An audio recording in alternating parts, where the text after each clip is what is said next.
To privatize key parastatals may end up rendering more Kenyans jobless, depending on what terms the new private entities shall venture in with the government. Oblivious, obviously, to the fact that the cost of living is still pressing Kenyans to the core.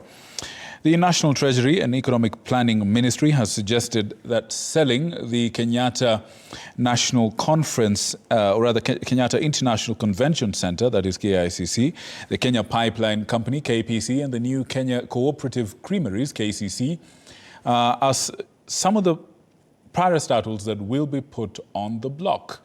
Mike Kagongo reports on the implications of the sale of these entities to private sectors.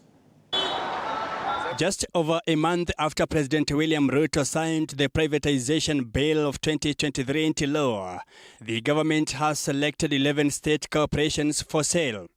Listed on the privatization program are companies like Kenyatta International Convention Center, KICC, Kenya Literature Bureau, KLB, Kenya Pipeline Company, KPC, and New Kenya Cooperative Creameries Limited, among other entities. According to Advocate Paul Masharia, the underperforming entities shall generate more revenue collection once their shares are owned by the private sector, owing to the fact that the private sector is business-oriented, compared to the government whose aim is service delivery to its people. The government will now be able to focus on other more relevant and more important service. Because you understand, it is not all the services the government is privatizing. It is just privatizing some of the entities.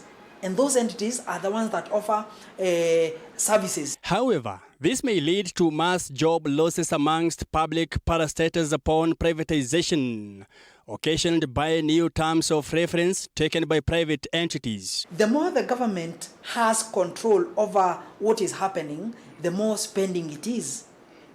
The more spending it has, the more burdened it is to raise more revenue.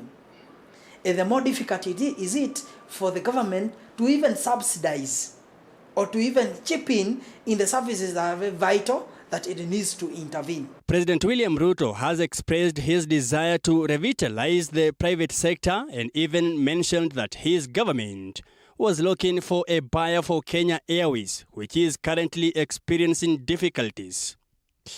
Mike Kagongo, TV 47.